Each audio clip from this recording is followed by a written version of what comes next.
je vous invite à vous installer confortablement et à fermer les yeux pour accueillir cette séance qui va vous permettre de mettre un pied en dehors de votre zone d'excuse. Vous savez, là où vous ne pouviez pas atteindre vos rêves, parce que il y avait toujours quelque chose qui vous en empêchait, que ce soit la conjoncture, que ce soit les ennemis que vous vous étiez trouvés, ou autre chose. À travers cette séance, vous allez donc pouvoir vous autoriser à arrêter d'être dans cette zone pour arriver dans une zone où vous pouvez réaliser vos rêves, où plus rien ne peut vous empêcher de transformer vos rêves en réalité. Et pour cela, vous n'avez rien à faire de particulier. Vous avez juste à laisser une partie de vous m'écouter, pendant qu'une autre peut penser à autre chose. Et je ne vais pas détendre chaque parcelle de votre corps. Cette séance n'est pas une relaxation. Elle est un appel à l'action. Parce que finalement, cette zone d'excuse, elle est entourée d'une sorte de barrière de sécurité. Cette barrière est composée de piquets, et chaque piquet est une croyance. La croyance que ce n'est pas possible, la croyance que ça ne marche pas, la croyance que c'est pas pour soi, et tout un tas de croyances. C'est la raison pour laquelle vous allez peut-être avoir cette impression particulière que ces piquets tombent les uns après les autres pour vous permettre de vous extraire de cette zone d'excuse qui vous sécurisait, certes, mais qui vous empêchait de vivre vos rêves.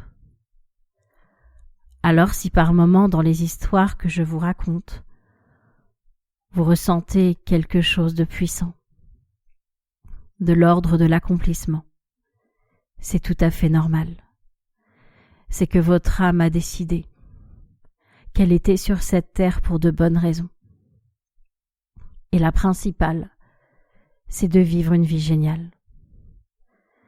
Et justement, en parlant de génial, j'aimerais vous raconter l'histoire d'une femme qui avait été connue sur les réseaux sociaux.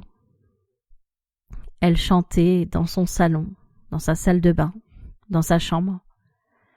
Elle ne mettait pas de paillettes sur ses yeux, ni sur ses vêtements, mais elle avait une voix tellement merveilleuse. Alors forcément, ces vidéos s'étaient vite partagées, et les gens l'avaient acclamée, lui demandant de pouvoir se montrer en public, de réaliser des concerts. C'était pas vraiment sa tasse de thé. Elle, ce qu'elle aimait, c'était avant tout chanter. Chanter pour elle. Et on lui demandait de chanter pour les autres. De ne pas fermer les yeux quand elle chantait. De regarder son public. Et elle était persuadée qu'elle n'était pas douée pour ça. Ça arrangeait une partie d'elle de rester chez elle, en toute sécurité. Au moins les commentaires, elle ne les lisait jamais. Mais elle ne pourrait pas boucher ses oreilles si elle entendait siffler.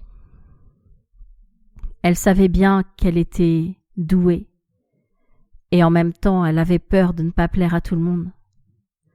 Elle avait peur de revivre ce qu'elle avait vécu enfant, lorsque tout le monde s'était moqué d'elle, un mardi matin, alors qu'elle était arrivée avec un vêtement taché.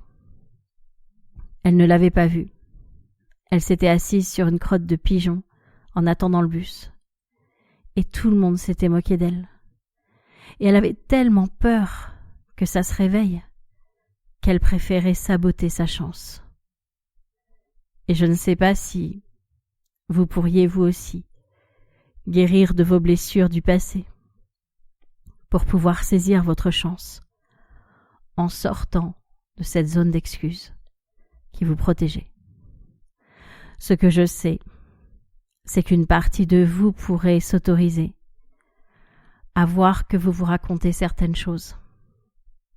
Encore tout à l'heure, une femme qui conduit des taxis me disait qu'actuellement, elle n'avait pas beaucoup de clients et qu'elle comptait en permanence l'argent qu'elle n'avait pas. Et elle me demandait comment transformer ça.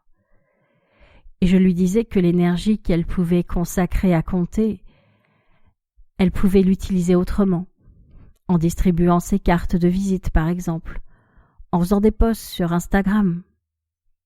Et elle m'a répondu que non, les taxis ne font pas ça.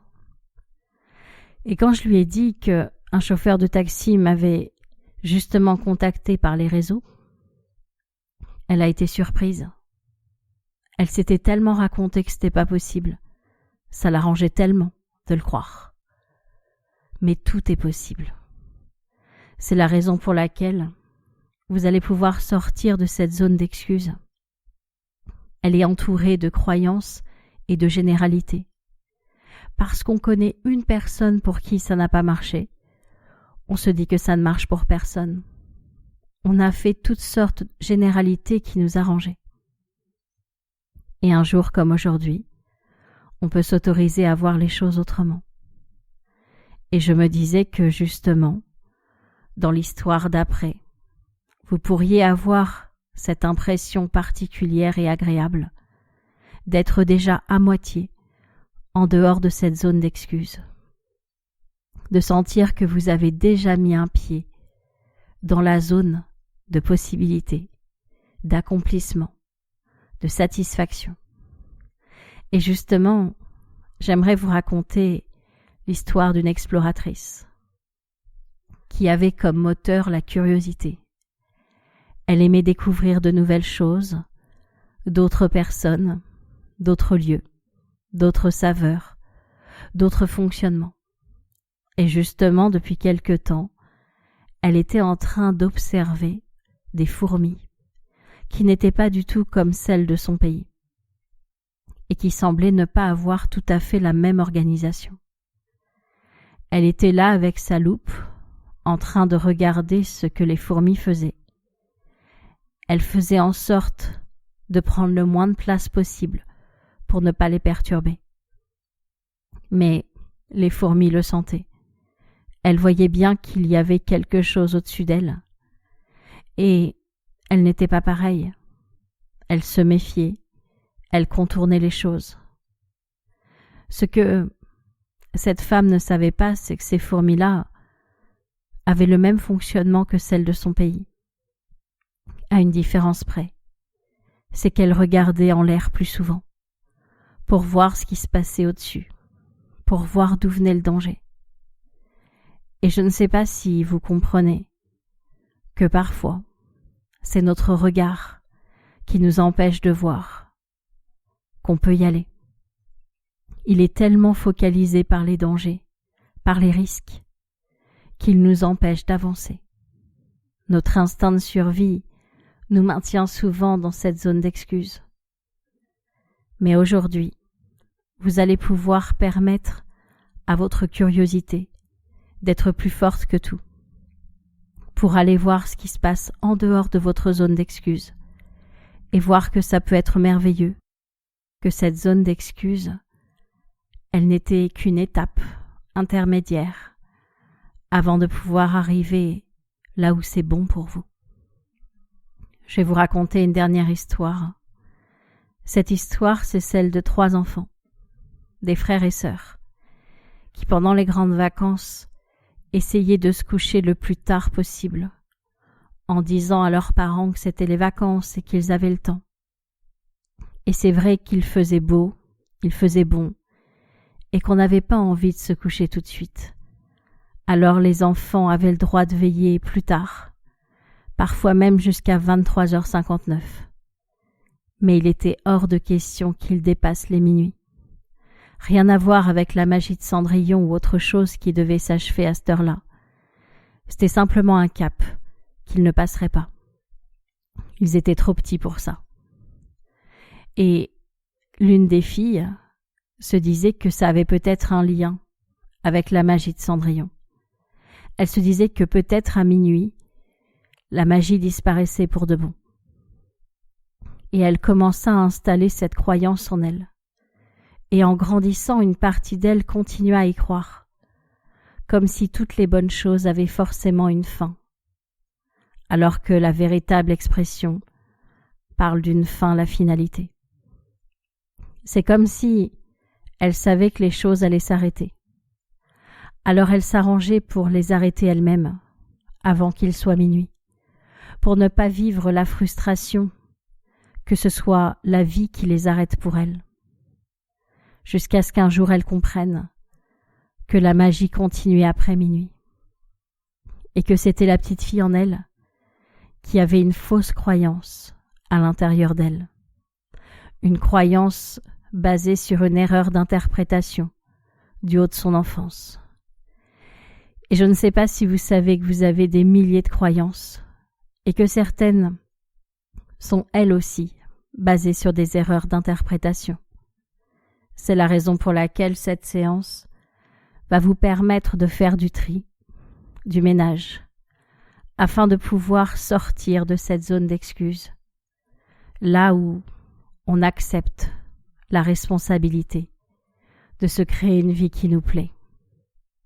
Et vous pourriez vous imaginer enlever tous ces piquets et sortir de votre zone d'excuse et découvrir qu'en dehors de cette zone d'excuse, on peut être très heureux, très épanoui, qu'en dehors de cette zone d'excuse, on est responsable de sa vie, on a du pouvoir sur sa vie, on peut créer la vie qui nous plaît. À partir de maintenant, votre inconscient va faire en sorte de vous aider à sortir de cette zone d'excuse pour arriver dans cette zone si belle, si agréable, si épanouissante, qu'est la zone du pouvoir personnel. Imaginez-vous demain, après-demain et dans les jours d'après, heureux de constater que cette séance vous a aidé à sortir de cette zone d'excuse. Quand vous le souhaiterez à votre propre rythme, vous allez pouvoir revenir à la réalité, réunir toutes les parties de vous et revenir ici et maintenant, au moment présent, pour rouvrir les yeux tout doucement. Je vous souhaite le meilleur.